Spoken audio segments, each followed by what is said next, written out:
Who is making your decisions? You'll say, I am, but which one? The you that stays up too late, or the you that sets the early alarm, the you that orders dessert, or the you that goes to the gym, the you that falls in love recklessly, or the you that writes the pros and cons list? These aren't moods, they aren't versions of you. According to neuroscience, they are genuinely distinct systems with different neural architectures, different response patterns, different access to your own history, and none of them is the real you. Because there is no real you, there is only the committee, and the committee has no chairperson. That feeling you have right now of being a single, unified person reading this is one of the most convincing illusions your brain has ever produced. And by the time this is over, you will not be able to feel it the same way again. Let's start with the architecture.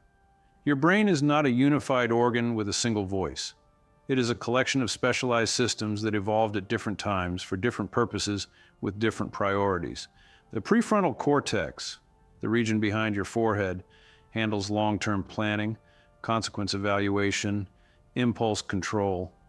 It is slow, deliberate, energy expensive. It is the part of you that writes 5-year plans and sets gym reminders. But the limbic system, older, faster, deeper, handles emotion, threat response, reward seeking. It does not consult the prefrontal cortex. It does not ask permission. When something frightens you, the amygdala fires before the rational brain has even registered what happened.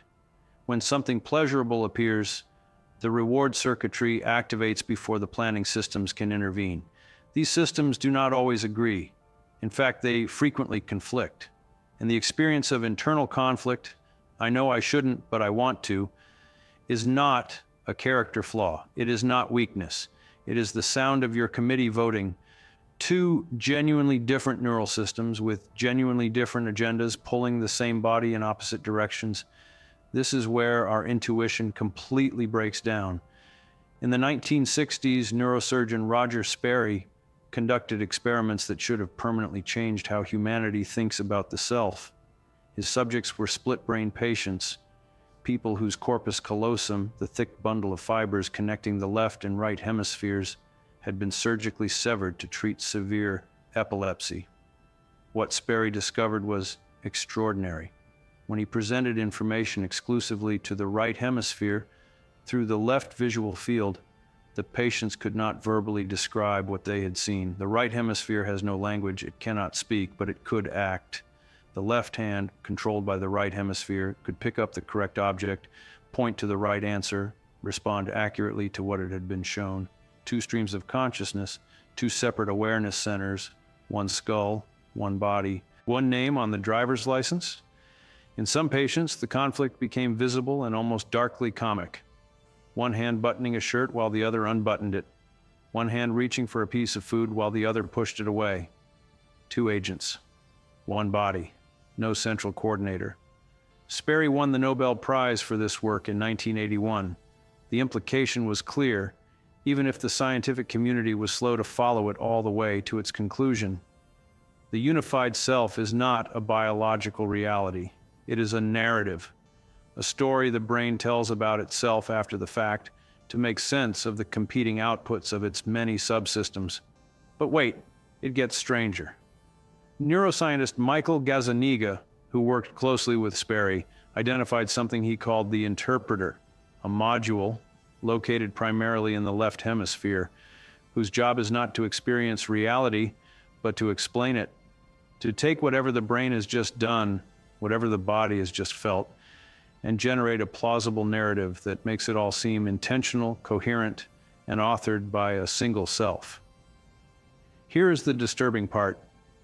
The interpreter doesn't know what the other systems are doing. It only sees the outputs. It sees the hand reaching for the dessert, and it generates a story. I decided to treat myself. It sees the body freezing in a social situation, and it generates a story. I chose to observe rather than engage. It sees the impulsive purchase and it generates a story. I deserved it. I needed it. It was a rational decision. The interpreter is extraordinarily convincing. It works in real time with complete confidence, and its output, the story of you, feels like lived experience rather than post hoc rationalization. But it is rationalization. The decision came first, the story came second, and the story is authored by a system that was not present when the decision was made. You are not the author of your behavior, you are the narrator, and there is a difference.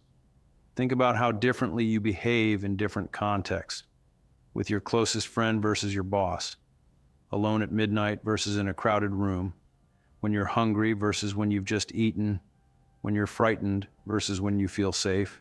You might say, those are all still me, just different sides of me.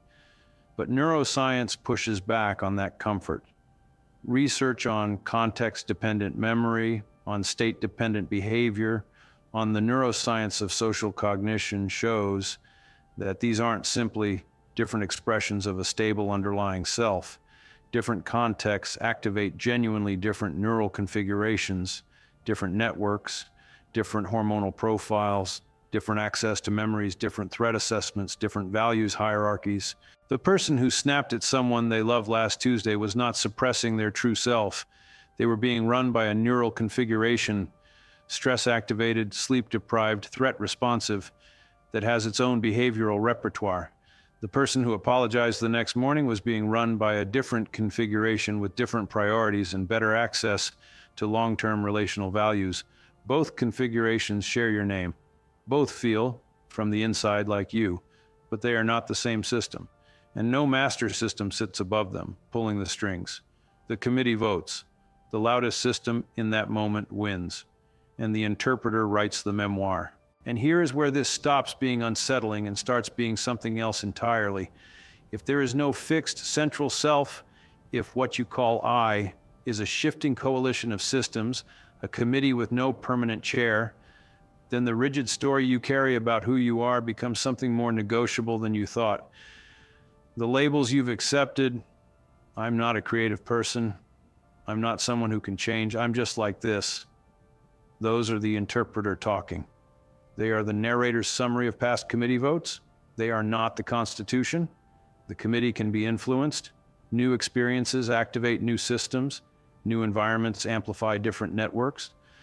The system that feels dominant today was not always dominant, and it will not always remain so. The person you are in 10 years will share your name and your memories and your body, and will be running on a meaningfully different coalition of neural priorities.